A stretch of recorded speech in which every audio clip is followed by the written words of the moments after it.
ራስልን እንደምን አምሽታችኋል። ይህ ኢቲቪ 57 የተሰኘው የዜና ወጃችን ነው። ይህ የዜና ወጃ ኢቲቪ 57 ተባለው የኢትዮጵያ ቴሌቪዥን የተመሰረተው በ1957 ዓ.ም መሆኑን ምክንያት በማድረግ ነው።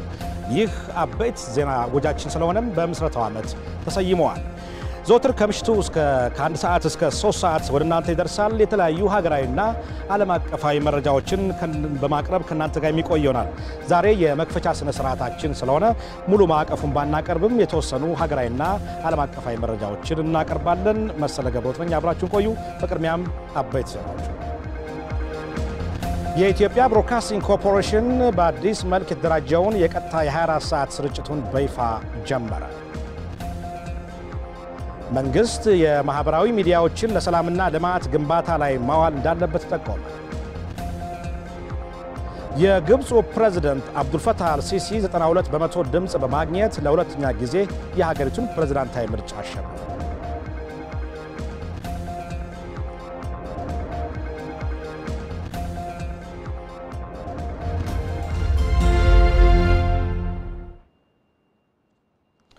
የሩዋንዳው ፕሬዝዳንትና የወቅቱ የአፍሪካ ህብረት ሊቀመንበር ፖል ካጋሜና የኳታሩ ኤሚር ሼክ ታሚም ቢን አህመድ አልታኒ ዶክተር አብይ አህመድ የኢህአዴግ ሊቀመንበር ሆነው በመመረጣቸው የደስታ መልእክትን አስተላለፉ።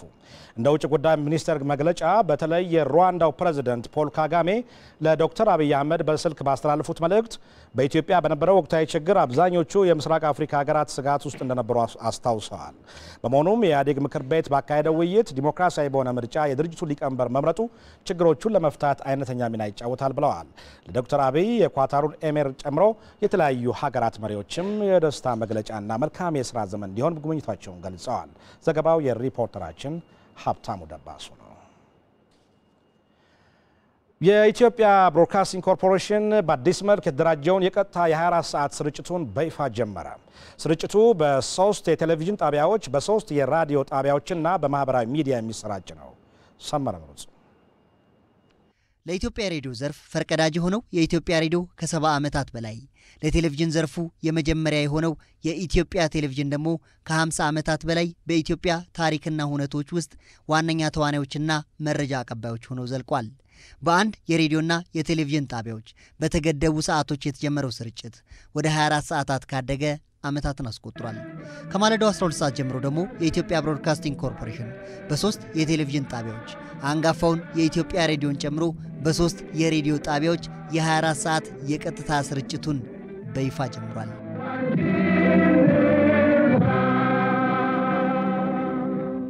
በአዲሱ አደረጃጀት ኢቲቪ ዜናና ዶክመንተሪዎች ይቀርቡበታል።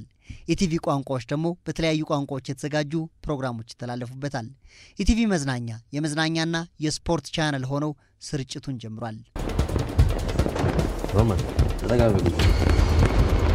አድማጮቻችን፣ ተመልካቾቻችን ያስደስታሉ፣ ያዝናናሉ፣ መረጃ ይሰጣሉ ያልናቸውንና የነሱን ፊድባክ መሰረት አድርገን ያው ብዙ የማሻሻያ ስራዎችን ስንሰራ ቆይተን እነሆ በዛሬው ዕለት ያው አዳዲሶቹን የዜና ፎርማቶችን፣ ፕሮግራሞችን፣ ቻናሎችን ለማስተላለፍ የሚያስችል ሙሉ ዝግጅታችን ፈጥረናል። የጋራ ቤታችን ነው። የህዝብ ሀብት የሆነ ተቋም ነው። ይሄን የህዝብ ሀብት የሆነን ተቋም አብረን ነው የምናሳድገው። ሚዲያ አንድ ጊዜ ሰርቼ ጨርሰዋለሁ ወይም አንድ ጊዜ ሰርቼ አቆማለሁ የምትለው አይደለም። በየጊዜው መሻሻልን፣ በየጊዜው መለወጥን፣ በየጊዜው ከህብረተሰቡ አስተሳሰብና እድገት አብሮ የሚሄዱ የሚመጥኑ ይዘቶችንና የይዘት አቀራረቦችን እያሻሻል መሄድ የሚጠይቅ ነው። ስለዚህ በዚህ ረገድም እንዲያግዙ፣ እንዲደግፉ፣ አስተያየታቸውን እንዲሰጡ ነው የምጋብዘው ማለት ነው። የኢትዮጵያ ሬዲዮም ይሁን የኢትዮጵያ ቴሌቪዥን በኢትዮጵያ ታሪክ አንጋፋ የተባሉ ጋዜጠኞችና የጥበብ ሰዎች አልፈውበታል። አሁንም ድረስ በተቋሙ እያገለገሉ የሚገኙ በሙያቸው 10 ዓመታትን ያስቆጠሩ አንጋፋ ባለሙያዎችም ይገኛሉ። የሬዲዮ ፕሮግራም እንደምታውቂው አሁን ባለበት ሁኔታ አይደለም። ኡኸር በሚባል መቅረጫ ተሸክመን ክብደት ተዘዋዙረን መንቀርጽበት የነበረ ደረጃ ላይ ነውና አሁን ያለውን የቴክኖሎጂ እድገት ሳይ ይሄን ሰጥቶኝ እኔ በጣም ነው ደስ የሚለኝ። ይዘት እና በአቀራረብ ደረጃ አሁን እንደ ተቋም በሬዲዮ በቴሌቪዥን የተደረገው ለውጥ ትልቅ ምርታ ነው የሚል እምነት አለ። በተለያየ ጊዜ የተሞከሩ በጣም ትናንሽ ሙከራዎች ነበሩ፣ የፎርማት የይዘት ማሻሻያ ነበሩ። ያሁኑ ግን በጣም ዲቴይል አመት በፈጀ ጊዜ ውስጥ በደንበኛ ጥናት ተደርጎ የተሰራበት ስለሆነ የበለጠ ወደ ህብረተሰቡ የሚገባበትን እድል እጅግ በጣም ያሰዋል የሚል እምነት አለ። በአዲሱ ስርጭት ከዚህ ቀደም በተመልካቾች ተወዳጅ የነበሩ ፕሮግራሞች ይመለሳሉ፣ አዳዲስ ፕሮግራሞችም ይጀምራሉ። የኢትዮጵያ ቴሌቪዥን ከጅምሩ እስካሁን ድረስ ኢትዮጵያዊነትን በማጉላትና ሀገሪቱ ዛሬ ለምታስተናግደው የብሔርና የቋንቋ ብዝሃነት ሚናው ጉልህ እንደነበረ የባህር ዳር ነዋሪዎች ተናገሩ።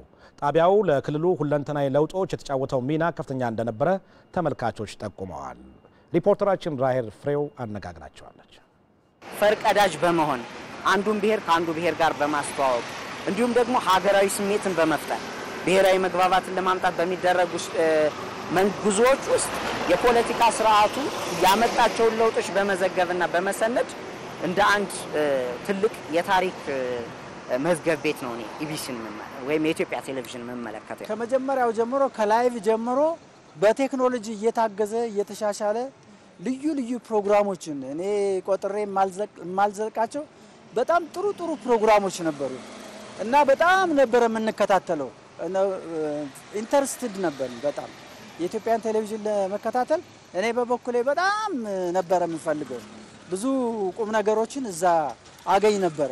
ለስራዬም ጠቃሚ የሆኑ ለህይወቴም ጠቃሚ የሆኑ ብዙ ፕሮግራሞችን እከታተል ነበር በኢትዮጵያ ሬዲዮ እና ቴሌቪዥን። የአማራ ክልል በአጠቃላይ ባለፉት አመታት ወይም ደግሞ ዘመናት በተለይም ደግሞ ከለውጡ ምዕራፍ ወዲህ በርካታ ኢኮኖሚያዊ ለውጦች፣ ማህበራዊ ለውጦች እና እድገቶችን እያስመዘገበ ያለ ክልል ነው። እነዚህን ታሪካዊ በሆነ መንገድ ሲዘግብ ቆይቷል። በዜና፣ በፕሮግራም፣ በዶክመንተሪ በተለያየ አግባብ ማለት ነው። ክልሉ ያሉትን ጸጋዎች ደግሞ በስፋትም ሲያንጸባርቅ እንደቆየ ያው እንመሰክራለን። ክልሉ የቱሪዝም ሀብቶቹ በርካታ ናቸው።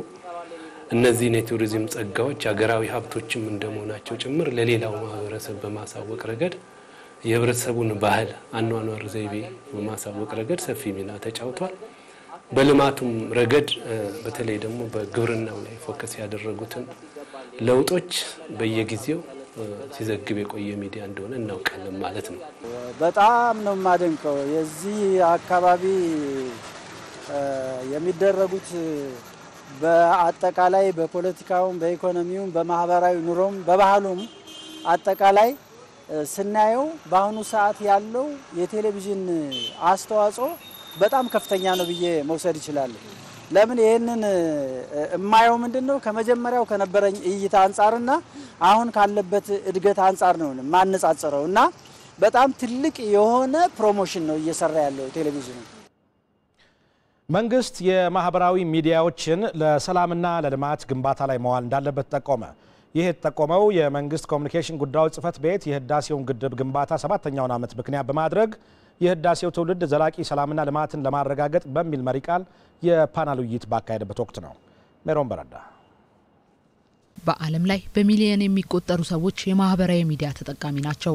የዚህ የማህበራዊ ሚዲያ መስፋፋት ደግሞ ለበርካታ ሀገራት መረጃን በፍጥነት ለመለዋወጥ በጎ ተጽዕኖ ቢኖረውም አሉታዊ ተጽዕኖን ያሳረፈባቸው ሀገራትም ቀላል የሚባሉ አይደሉም።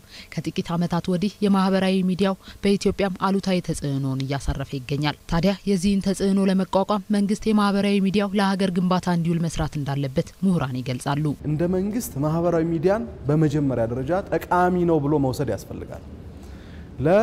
እንደ ዋነኛ አንድ የኮሙኒኬሽን ስትራቴጂ የኮሙኒኬሽን መሳሪያ ነው። መረጃዎችን ወጣቶችን ህዝቦችን ማነቃበት አንድ መንገድ ነው ብሎ መውሰድ ይጠይቃል። መጀመሪያ የኢትዮጵያ ህዳሴ ግድብ ግንባታ 7ኛ ዓመትን ምክንያት በማድረግ የህዳሴው ትውልድ ለዘላቂ ሰላምና ልማት መረጋገጥ የማይተካ ሚና አለው በሚል በተዘጋጀው የፓናል ውይይት ላይ ተሳታፊ የሆኑ ወጣቶችና ምሁራንም ወጣቱ ዘላቂ ሰላምና ልማት ላይ ተሳታፊነቱ እንዲጠናከር በማህበራዊ ሚዲያዎችና በወጣቱ ላይ እየተሰራ ያለው ስራ ጠንካራ መሆን እንዳለበት ጠቁመዋል። አሁን የምንጠቀምበትን የማህበራዊ ሚዲያ ስንወስድ በአንድ በኩል ለሀገር ግንባታ በሌላ በኩል አገርንም ለማፍረስ የሚያደርስ አዝማሚያዎች ናቸው ስናያቸው የመጣ ነው። ስለዚህ ወጣቱ ራሱ ትክክለኛ መረጃን አረጋግጦ ያሉትን አጠቃቀሙን የሚያስተካክልበት መሆን አለበት ብዬ ነው ማስበው። ከመንግስት አንፃርም እንዳልኩት የማህበራዊ ሚዲያ አጠቃቀም ሞኒተሪንግ ፖሊሲ እና ከሱ ባሻገርም በራሳችን አገር እንደ ሌሎች ሀገራት ላይ የራሳቸው የሆነ የሚዲያ ፕላትፎርም የሶሻል ሚዲያ ያላቸውን ነገሮች እንዲገነቡ መንግስት ትኩረት ሰጥቶ መስራት አለበት። መጥፎ ነገር የሚዳርጉ በርካታ ነገሮች አሉ። የፖሊሲ ፍሬምወርክ የሚፈልጉ ነገሮች አሉ።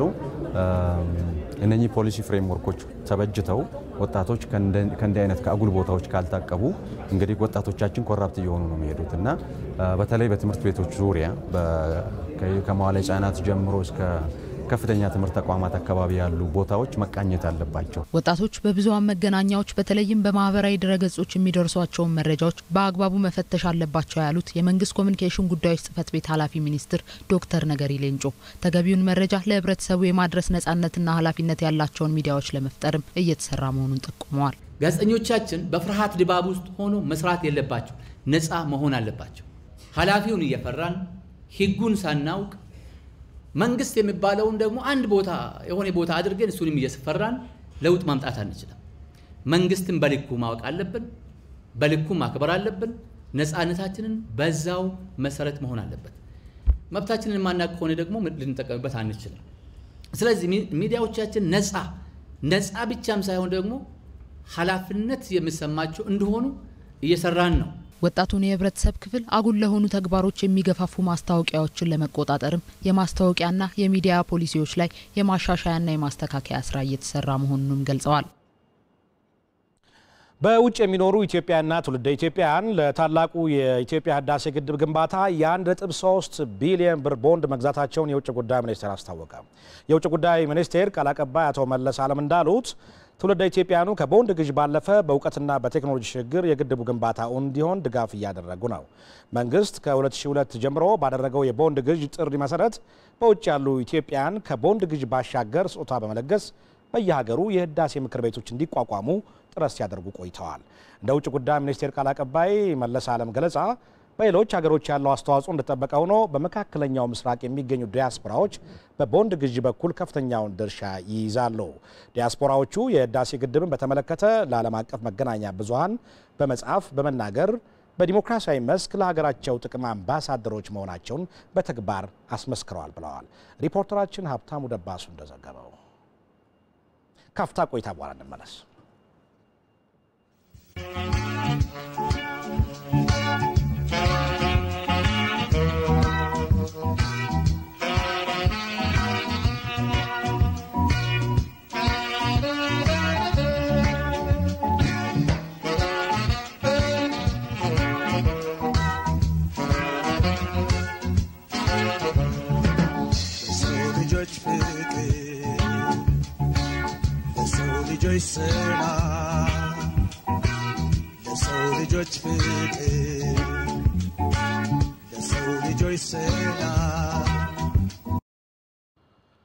ሰባተኛው የጣና ፎረም የአፍሪካ ሰላምና ደህንነት ስራዎችን በራስ አቅም ማስተዳደር በሚቻልበት ስልት ላይ አተኩሮ ከሚያዝያ 13 እና 14 በባህር ዳር ይካሄዳል።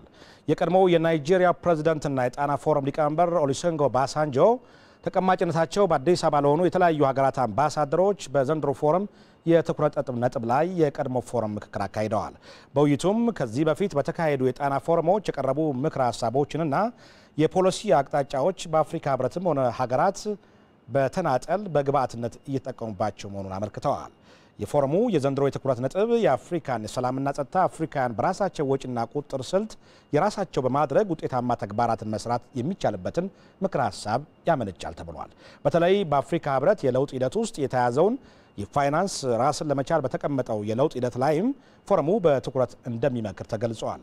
የዘንድሮ የፎረሙ መወያያ ርዕስ የሰላምና ጸጥታ ስራን የራስ ማድረግ በሚቻልበት ሁኔታ ላይ ትኩረት ያደረገም ምክንያትም በሀገሪቱ የሰላምና ጸጥታ ስራን በመዋቅርም ሆነ በተግባር ውጤታማ ማድረግ የግድ በመሆኑ ነው የጣና ፎረም ሊቀመንበር ኦሉሴጉን ኦባሳንጆ ተናገሩት።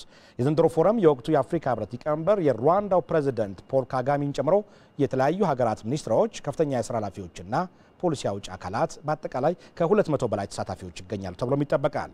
ሪፖርተራችን አየለ ጌታቸው እንደዘገበው አፍሪካውያን ስደተኞች በህገወጥ መንገድ ወደ አውሮፓ ለመጓዝ ሊቢያን እንደ ዋነኛ መሸጋገሪያ ይጠቀሙባታል። ይሁን እንጂ በሊቢያ በሚገኙ ስደተኞች ላይ ከፍተኛ የሰብአዊ መብት ጥሰትና አስከፊ የስደተኞች አያያዝ እንዳለ ነው የሚነገረው። ይህን ለማስቆም እንዲቻልም በሊቢያ በአስከፊ ሁኔታ ውስጥ ያሉ አፍሪካውያን ስደተኞችን ወደ ሀገራቸው የመመለስ ስራ በአፍሪካ ህብረትና በሌሎች ዓለም አቀፍ ተቋማት ጥረት ሲደረግ ቆይተዋል። በዚህ ዙሪያ እየተደረገ ያለውን እንቅስቃሴና አሁን ስደተኞች የሚገኙበት ሁኔታ በተመለከተ የአፍሪካ ህብረት፣ የአውሮፓ ህብረትና የተባበሩት መንግስታት ድርጅት በጋራ ያቋቋሙት ግብረ ኃይል መግለጫ ሰጥተዋል። በሊቢያ መንግስት በቁጥጥር ስር ውለው በስደተኛ ማቆያ ካምፖች ውስጥ በአስቸጋሪ ሁኔታ ውስጥ ከሚገኙ 20 ሺህ አፍሪካውያን ስደተኞች መካከል እስካሁን ከ16 ሺህ በላይ የሚሆኑትን ወደ ሀገራቸው የመመለስ ስራ መሰራቱን የአፍሪካ ህብረት የማህበራዊ ጉዳይ ኮሚሽነር አሚራ ኤልፋይዶል ተናግረዋል። ሪፖርተራችን ፌበን ተሾመ እንደዘገበችው ቀሪዎቹ ስደተኞችም በቀጣይ አንድ ወር ጊዜ ውስጥ ወደ ሀገራቸው እንደሚመለሱ ኮሚሽነሯ ተናግረዋል።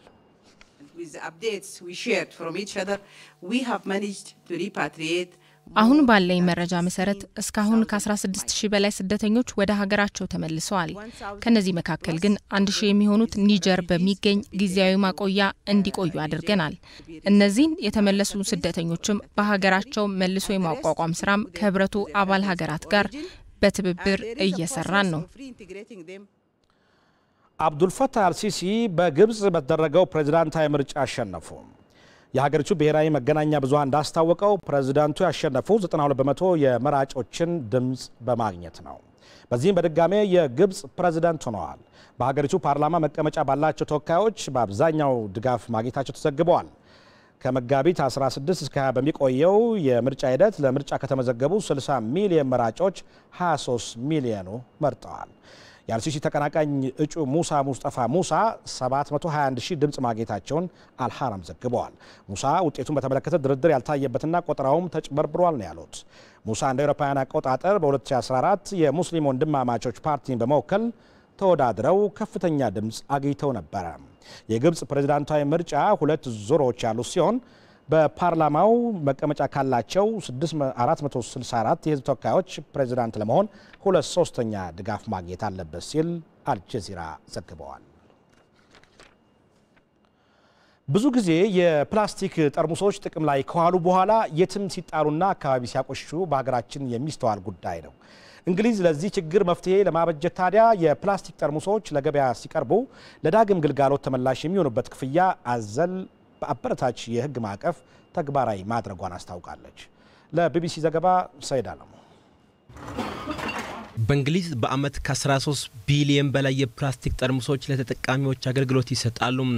ከዚህ ውስጥ 3 ቢሊዮን ያህሉ የፕላስቲክ ጠርሙሶች ዳግም ለመልሶ ጥቅም ባለመዋላቸው የአካባቢ ብክለት ይፈጥራል በሚል የአገሪቱ መንግስት አሳስቦት ነው አዲስ ህግ ወደ ማስተዋወቁ የተሸጋገረው። እንግሊዝ ባቀረበችው አዲስ ሀሳብ ተጠቃሚዎች ለመጠጥ ጥቅም ላይ የሚውሉ ፕላስቲክ ጠርሙሶችን ሲገዙ ቅድመ ክፍያ በመፈጸም ከአገልግሎት በኋላ ተመላሽ የሚደረግ የአሰራር ማዕቀፍ ይተገበራል።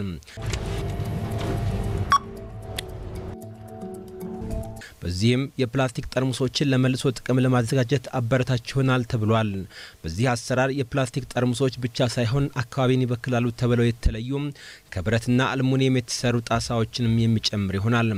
ወደፊት ሊተገበር በታቀደው መሰረት አንድ እንግሊዛዊ ቀድሞ የፕላስቲክ ጠርሙሱን ሲገዛ ጨምሮ የከፈለው ገንዘብ እቃውን ወደ ማጠራቀሚያ ማሽኑ ተመላሽ ሲያደርግ በመለሰው ጠርሙስ ልክ ገንዘቡ እንዲመለስ የሚያደርግ ነው። ቀድማ ወደ ተግባር በገባችው በኖርዌይ የፕላስቲክ ተጠቃሚዎችን ቢሆን ስርዓቱ እንደተመቻቸው ምስክሮች ናቸው።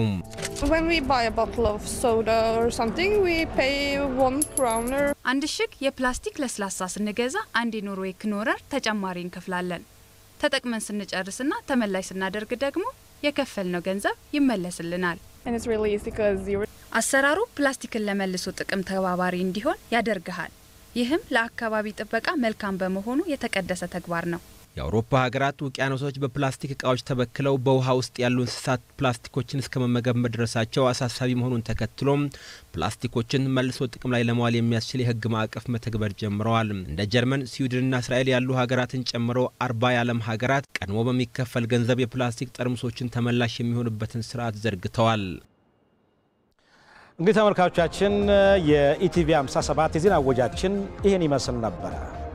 መልካም ምሽት።